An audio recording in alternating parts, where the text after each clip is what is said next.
Ang kwentong ito ay hango sa totoong buhay. Karanasan ito ni Palata.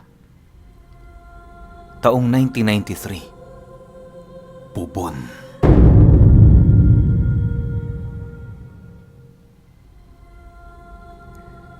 Itong mga panahong ito, kasalukuyang nasa edad 81 taong gulang itong si Palata. Pinangingilagan siya sa kanilang lugar, gawa ng kapag nakakainom siya, palagi siyang nag-aamok at naghahamon ng away. Wala namang makapigil sa kanyang pagwawala, lalo pat tinuturing siya ng kanyang mga kapitbahay bilang isang mapanganib na individual. Kung hindi ninyo na itatanong, noong taong ito kakalaya pa lang ni Palata sa bilangguan. Bale nananahan siya doon ng 3 dekada para lamang mapagbayaran ang kanyang kasalanan noong nag-umpisa ang ikalawang digmaan. Habang nasa kasagsagan siya noon ng gera, abalang-abala naman itong si Palata sa pagpatay ng tao at paggamit ng mga babaeng natitipuhan niya. Ginamit niya ang pagkasira ng batas noong mga panahong yon upang magawa ang mga bagay na matagal na niyang inaasam. Naging kampante siya noong wala namang makakahuli at makakaalam ng kanyang sikreto, subalit dumating ang pagkakataon na merong nakatakas sa kanyang mga ibinilanggo. Nagsumbong ito sa mga taong nagpapatupad ng batas na siya namang mabilisan niyang ikinadakip. Ngunit dahil sa umuusad noon ng digmaan, kaya na may pansamantala muna siyang pinakawalan sa ilalim ng mga sundalo ng bansa. Kabilang siya sa mga nakipaglaban sa mga dayuhan para maipagtanggol ang bawat lupain na ating pagmamay-ari. Akala nga noon ni Palata mamamatay na siya pero nagawa niya pa ring makaligtas. Lingid sa kaalaman ng karamihan, hindi lang siya isang ordinaryong taong walang alam pagdating sa kahit na anong lihim na karunungan. Madalang lang kasi ang nakakaalam ng kanyang sikreto, gawa ng karamihan sa mga ito ay kanyang kadugo o hindi naman kaya'y malapit na kaibigan. Matapos ang gera, nag-umpisa na ang 30 taon niyang pananatili sa bilangguan. Tinanggap naman niya yon ng bukal sa kanyang loob na merong halong pagsisisi sa kanyang mga nagawang kasalanan. Sa paglipas ng kanyang panahon sa loob, marami siyang nakilalang tao. Ang iilan sa mga ito, naging daan ng kanyang pagbabago habang dahan-dahang pinaghahandaan ang nalalapit niyang paglaya. Nang dumating na ang araw na kanyang pinakahinihintay, ipinangako niya sa kanyang sarili na kailanman hindi na siya gagawa pa ng mabigat na pagkakamali. Upang maituwid niya ang lahat, nagsimula siya sa umpisa hanggang sa medyo nakaahon na siya. Sa loob ng ilang buwang paninirahan niya sa kanyang lugar, naging maayos naman ang lahat. Walang kaaway pero maraming kaibigan. Kahit wala din siyang matinong trabaho, maswerte pa rin siya kahit papaano, gawa ng may mga kakilala siyang nagbibigay sa kanya ng tulong para makadiskarte sa bawat araw na dumaraan. Kapag sumasapit ang hapon matapos ang kanyang pagtatrabaho, nakahiligan na niyang magsaboy ng mga itim na binhi sa kanyang tahanan. Dahil sa ginagawa niyang yon, marami ang nag-iisip sa kanya na unti-unti na siyang nasisiraan. Ang iba sa mga ito sinasabihan siyang baliw, subalit hindi niya yon pinakikinggan. Nagagawa niya lamang itong pagtuunan ng pansin sa mga panahong lulong ang kanyang sarili sa laso ng alak. Isang hapon, habang nagsasaboy ng mga itim na binhi itong si Palata, dumating ang mga kaibigan niyang nagmamagandang loob sa kanya. Hoy! May ginagawa ka ba? Tamang-tama, meron kami ditong dalang alak. Ano, pwede ba tayo ditong tumagay kahit sandali? Isang bote lang. Bungad na wika ng kanyang kaibigang malapit sa kanya. Sige ba, wala namang problema. Tuloy kayo. Sagot naman niya rito. Matapos niyang makapagsaboy ng mga itim na binhi papaikot ng kanyang bahay, dali-dali naman siyang tumungo kung nasaan ang kanyang mga kaibigan. Pagpasok niya sa loob, nadatnan niya ang mga itong nag-uusap tungkol sa kanyang ginagawa. Hindi naman niya yun inais pang pansinin, gawa ng ordinaryo na sa mga taong napapadpad sa kanyang tahanan ang magtanong. Makalipas lamang ang ilang minuto, nag-umpisa na nga ang kanilang inuman. Usapan dito, usapan doon, tawanan dito, ganon at ganon lamang ang kanilang ginagawa.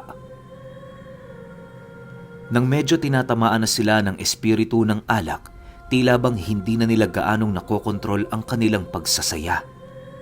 Sipalata noon kung ano-ano na ang sinasabi dahil sa sobrang pagkalasing. Sa pagpapatuloy ng ganoong sitwasyon, dumating na nga sa puntong panay na ang pagbibiro nila ukol sa mga nakaraan nitong si Palata. Siya ang naging usapan noon, gawa ng kitang-kita ng mga kasama niya ang kanyang paghahamon at pagwawala. Maya-maya pa, nang hindi na makapagpigil ang isa sa mga ito, doon na ito nagtanong sa kanya ukol sa mga bagay na kanyang ginagawa sa tuwing umuuwi siya. Paulit-ulit siyang binibiro ng kanyang kaibigan hanggang sa hindi na niya mapigilan ang kanyang sarili. Alam mo, kahit ipaliwanag ko pa yan sa'yo letra por letra, hindi mo yan maiintindihan. Sa sobrang kitid ng pag-iisip mo, kahit lantaran na ang kasagutan, wala ka pa rin kaide-ideya. Wika ni Palata sa kaibigan niya. Dahil sa kanyang sinabi, agad naman yung napatayo at kasabay nito ang mabilisan nitong paglapit sa kanyang kinaroroonan. Pagsapak nito sa kanyang pagmumuka, tanging pagtawa na lamang ang kanyang nagawa habang patuloy yung ginagantihan. Nang mapagtanto ng kanilang mga kasama na wala silang balak tumigil, napilitan na ang mga itong sila ay awatin. Hoy, tama na yan! Naku naman kayong dalawa, oh! Kapag hindi kayo lasing, para kayong magkapatid. Tapos ngayon nagkakasiyahan tayo rito, para kayong mga aso't pusa. Galit na wika ng kasama nila. Dahil sa sinabi nito, agad namang napatingin sa kanila si Palata habang sumasagot ng, Bakit? Masama bang ipagtanggol ang aking paniniwala? Noon pa man sinasabi ko sa inyo, kapag hindi nyo naiintindihan ang mga bagay na inyong nasisilayan, mas mabuting makinig kayo sa nakakaalam. Tsk! Matapos niyang makapagsalita, agad namang binalot ng katahimikan ng buong paligid. Maya-maya pa, laking gulat na lamang ng mga kaibigan niya nang makarinig sila ng mga pag-aangil sa ilalim ng bahay ni Palata. Dala ng kanyang kuryosidad, maigi nilang pinagmasdan ng papag at doon nila nasilayan ang napakaraming mga mata na nakatitig sa kanila. Pagbaling ng paningin ng mga kaibigan niya sa kanya, paisa-isa naman yung nagsibagsakan habang walang patid na sumusuka. Si Palata naman noon, hindi na nagsayang ng oras na dalhin ang mga ito sa loob ng kanyang kwarto kung saan hindi nila magagawang maaninag ang mga nilalang na nasa ilalim ng kanyang kubo. Sa pagdating nila sa kanyang silid, dali-dali naman niyang binalutan ng mga kaibigan niya ng kumot, sabay bulong sa mga ito ng, Tahimik, huwag kayong maingay. Ako na ang bahala sa kanila. Matapos niyang makapagwika, dali-dali naman siyang lumabas para sipatin ang mga nilalang na nasilayan ng kanyang mga kaibigan.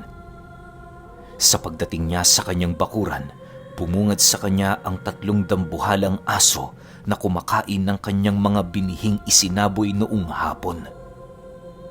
Napatitig sa kanya ang mga ito at dali-dali naman yung lumapit at kasabay nito ang mabilisang pagpapalit anyo ng mga nilalang.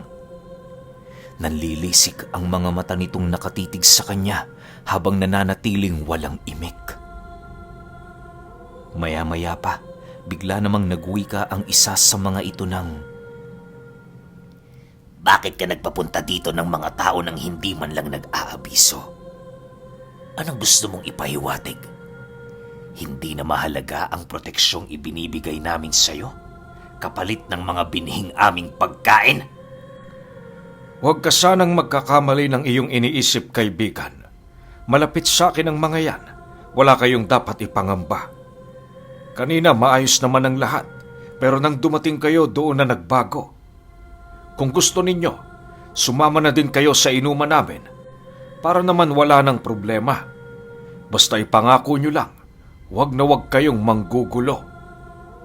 Sagot naman dito ni Palata. Nang marinig ito ng tatlong nilalang, dahan-dahan naman itong pinahiran ang langis nila sa katawan habang nananatiling nakatitig sa kanya. Makalipas lamang ang ilang minuto, nagpasya ang kanyang kausap na pumasok sa loob ng bahay niya. Ang dalawa naman itong kasama, bago tumuloy sa sala, minabuti munang kunin ang mga binhing nagkalat sa buong paligid. Sa pagbalik ng kasiyahan sa kanyang tahanan, doon niya ipinakilala sa kanyang mga kaibigan ang tatlong panauhin. Upang hindi magkaroon ng takot ang mga kasama niya, wala siyang binanggit ukol sa pagkatao ng mga ito. Pinilit naman niyang magdahilan sa daladala nitong mga binhing kanyang isinaboy para naman kahit papaano hindi yun pagdudahan. Ayon kay Palata, na ang binhing kinakain ng mga ito ay maihahalin tulad mo sa buto ng kasoy na medyo may kaliitan. Inilahad niya din sa kanyang mga kaibigan na isa yung masarap na putahe sa lugar ng tatlo niyang bisita. Yun din ang kanyang dahilan kung bakit tuwing hapon nagsasaboy siya nito. Matapos siyang marinig ng kanyang mga kasama, hindi nito maiwasang magtanong sa kanya, gawa ng kung susumahin, napakaraming butas ng kanyang istorya. Aminado naman noon si Palata na hindi niya kayang itago ang kanilang sikreto, lalo pat biglaan ang pagdating ng mga ito. Sa pagpapatuloy ng kanilang usapan, hindi niya maipagkakaila na nasukol na siya ng mga kaibigan niya. Labis-labis na din ang kanyang pag-aalala, lalo pat kita niya sa tatlong nilalang na yon ang hindi na makayanang pagpipigil ng mga ito. Lumipas pa ang ilang minuto, napilitan na siyang pauwiin ng tatlo sa kadahilanang mataas na ang tsansa na mabulgar ang itinatago nilang sikreto. Bagaman ayaw pang umalis ng tatlo, napilitan na din ito dahil kitang-kita nila ang nagtitimping galit ni Palata. Sa paglabas nila ng kanilang tahanan, merong ibinunyag sa kanya ang tatlong nilalang ukol sa kanilang kondisyon bago nila tuluyang lisanin ang lugar na yon. Napahiya kami. Pero sige lang, alang-alang sa'yo palalagpasin namin ito. Ang nais lang namin sa aming pag-alis, huwag sana kaming makarinig ng kahit na anong masamang salita na nanggagaling sa kanila. Dahil kapag nangyari ang bagay na yan, alam mo na siguro ang kanilang kahahantungan. Wika ng nilalang. Matapos nitong makapagsalita, dahan-dahan itong pinausli sa harapan ni Pata ang kanyang matatalas na mga kuko. Paglisik ng mapupulang mga mata nito, agad din naman itong nilisan ang kanilang lugar. Sa pagbalik ng katahimikan sa paligid, agad naman siyang bumalik sa kanyang mga kasama na nagkakatuwaan. Hanggat maaari, ibinaling niya sa ibang bagay ang kanilang paksa, nang sa gayoy kahit katiting na pagbanggit sa tatlo niyang bisita ay hindi na nito magawa. Ngunit kahit anong gawin niya noong mga oras na yon, tila bang patuloy na bumabalik sa mga nilalang na yon ang kanilang usapan. Todo-todong pagtatawanan ang ginagawa ng mga ito, gawa ng kung ano-ano ang pangungutya nilang naiisip sa tatlong bisitang hindi nila inaasahan. Bukod kasi sa mga pangit na pagmumukha ng mga nilalang na yon, pinagtatawanan din ng mga kaibigan niya ang mga butot balat nitong katawan. Ayon sa isa niyang kaibigan, na kahit ihipan lang ng hangin ang katawan ng mga ito, paniguradong babagsak sila sa lupa. Dagdag pa ng iba na kahit busog na ang tatlo, magmumuka pa rin silang gutom kung titingnan ng mga malulusog na tao. Sa pagpapatuloy ng ganoong sitwasyon, wala na nga siyang nagawa kundi ang manahimik. Habang nakikipag-usap si Palata sa mga ito, ramdam na ramdam niya ang mga mata ng 3 aswang na nagmamasid sa labas ng kanyang tahanan. Makalipas pa ang ilang minuto, minabuti na nga nilang magsiuwi para naman kahit papaano makapagpahinga sila ng husto. Nang marinig naman niya ang sinabi ng mga ito, pinilit niya yung doon na matulog sa kanyang tahanan pansamantala. Ngunit dahil sa pagnanais talaga ng mga kaibigan niyang umuwi, kaya namay hindi naglaon, napilitan na lang siyang sumama. Hindi mo na may kailangan pang ihatid. Dito ka na lang. Magpahinga ka na. Maaga pa tayo bukas, di ba? Tsaka lasing na tayo. Wika ng isa sa kanyang mga kasama matapos nitong marinig ang kanyang pamimilit. Ay basta, sasamahan ko kayo. May bibilihin din naman ako sa sentro eh. Sapat na sigurong rason yun, hindi ba? Tsaka hindi naman ako gaanong nalasing. Sagot naman niya rito. Nang marinig naman ito ang kanyang mga kasama, napilitan naman yung sumang-ayon sa kanya. Bago nila iwan ang bahay ni Palata, labis-labis naman ang kanilang pagtataka nang masipat nila yung magdala ng isang talibong na mahaba. Itinali niya yun sa kanyang likod na para bang merong pinaghahandaan. Dahil sa ganoong kaganapan, agad naman siyang tinanong ng kanyang mga kasama kung ano ang nangyayari sa kanya. Nang marinig naman niya ang sinabi ng mga ito, tanging pag-iling lang naman ang kanyang nagawa habang nananatiling nakangiti. Sa pagbagtas nila ng daan, naging maayos naman ang lahat. Kahit iisang gasera lamang ang nagbibigay liwanag sa kanilang dinaraanan, ni isa sa kanila walang nakaramdam ng kahit na anong panganib o kilabot sa buong paligid. Subalit, makalipas lamang ang ilang minutong pagbagtas ng daan, bahagya naman silang natigilan nang makarinig sila ng malalalim na pag-aangil di kalayuan sa masukal na kakahuyan. Akala nila ordinaryong hayop lang ang mga ito pero pagtaas ng kaibigan nila ng gaserang hawak nito, doon tumambad ang maiitim na katawan ng kung anong nilalang na patuloy na nakatitig sa kanilang grupo. Kisap mata lang noon ang pagitan nang bigla yung maglaho sa kanilang mga paningin.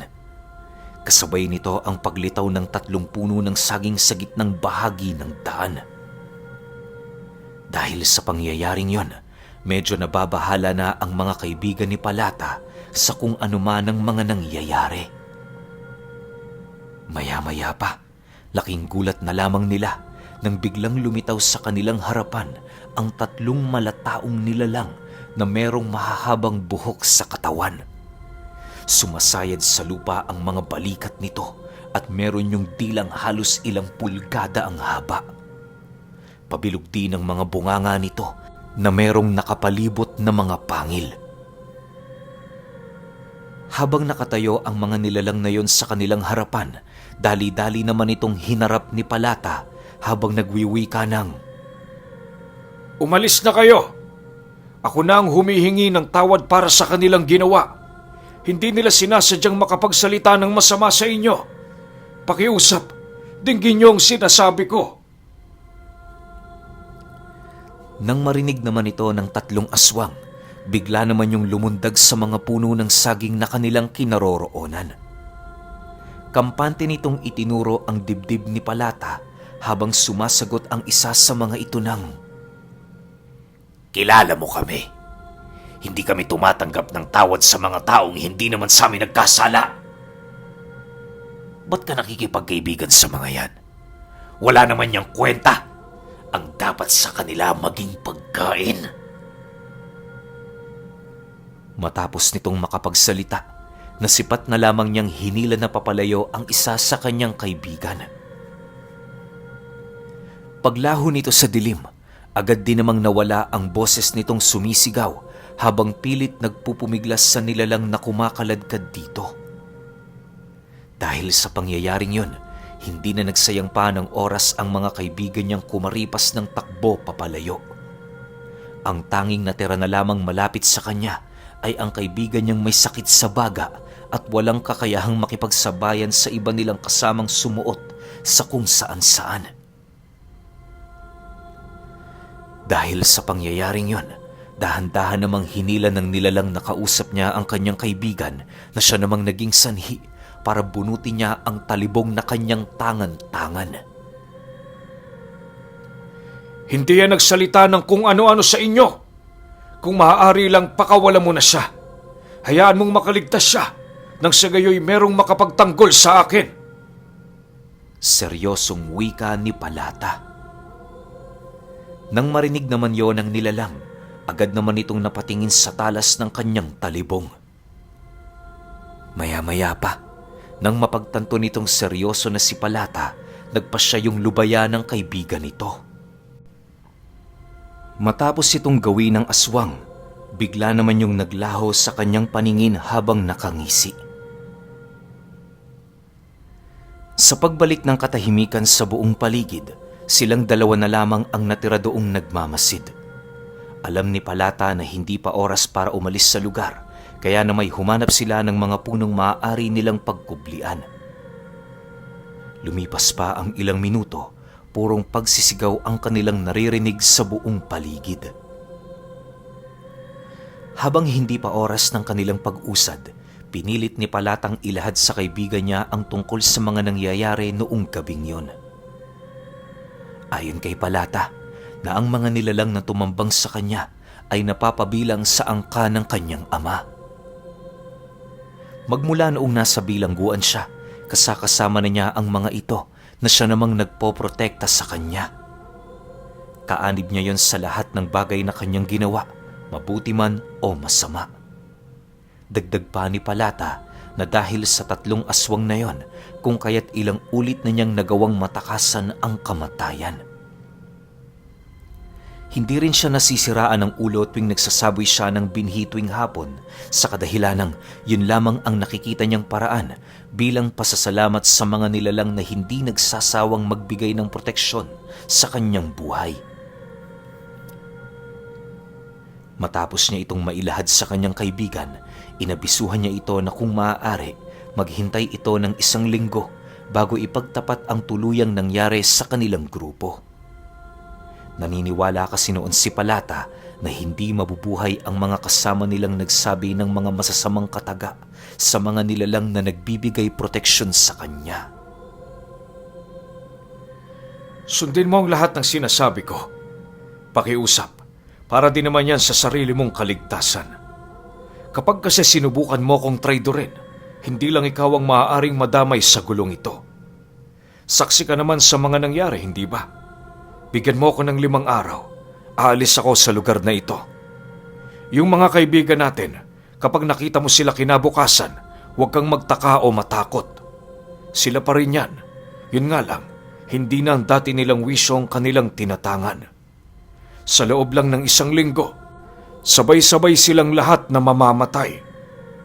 Paliwanag ni Palata sa kaibigan niya. Makalipas lamang ang ilang minuto, nakarinig sila ng 3 magkakasunod na sitsit sa lugar na kanilang pinagtataguan. Pagtayo nilang dalawa, bumungad sa kanila ang kanilang mga kasamang nakatayo habang nananatiling tulala. Paglakad nilang dalawa noon pabalik sa baryo, sumunod naman ang mga ito na parabang wala man lang nangyari. Sa pagbagtas nila ng daan, abot langit naman ang takot ng kanyang kaibigan dahil kitang-kita nito ang mga kasama nilang halos maihahalin tulad mo sa mga patay na naglalakad. Sa pagsapit ng umaga noong gabing yon, naging maayos naman ang lahat. Si Palata noon, inihanda na ang lahat ng kanyang gamit para sa nakatakda niyang pag-alis makalipas lamang ang 5 araw. Habang wala pa siya noong pinagkakaabalahan sa kanyang tahanan, minabuti niya munang magtrabaho para naman kahit papaano makapag-ipon siya ng kahit maliit na halaga. Sinubukan niya ring kausapin noon ang kaibigan niya, subalit iniiwasan na siya nito. Inintindi naman ni Palata yon kahit papaano, lalo pat alam niya sa kanyang sarili na hindi biro ang mga nangyari. Sa pag-alis niya sa kanilang baryo, halos 2 araw lang noon ang naging pagitan ng pagkamatay ng kanyang mga kaibigan. Yung pinagsabihan niya ukol sa kanyang sikreto, hindi na pinili pang bumoses dahil sa pangamba na baka balikan siya at ang kanyang pamilya ng mga tagaprotekta ni Palata.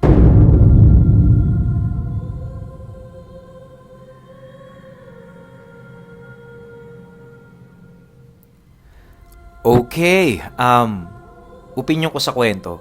Grabe yung twist, no? Alam nyo, hindi ko inaasahan na ganun yun. Ang iniisip ko lang na baka kaibigan lang ni Palata, yung 3 nila lang, o meron tong hinihintay kay Palata na pabuya. Pero hindi pala no? Kalahi ng tatay niya. So, kung kalahi ng tatay ni Palata to, tapos si Palata hindi aswang, malamang sa malamang yung nanay nito ordinaryong tao lang. Siguro hindi napasahan si Palata, o yung 3 nilalang na yon merong utang na loob sa tatay ni Palata. Kasi walang nabanggit Ang sinasabi lang palagi, pinoproteksyonan siya, binibigyan siya ng protekta, 'di ba? Sa mga masasamang loob o kung ano man yung gawin niya, mabuti man o masama, laging nandyan yung 3 yun. Tapos nakasama niya pa sa kulungan. Ilang medyo napapaisip ako ng konti. At saka, ang tanda na ni Palata tapos sobrang lakas pa. 'Di ba? Parang ano ba sinabi rito? 81 taong gulang, 81 years old. Tapos nakikipag-inuman pa, nakakagala pa. Oh well, siguro, pag nasa probinsya ka naman kasi, lahat ng kinakain mo doon healthy. So, hindi ka kaagad mabilis na manghihina. Pero kayo, kung may opinion kayo sa kwentong ito, comment nyo lang sa baba. Yun lang, hanggang sa susunod na kwento. Salamat.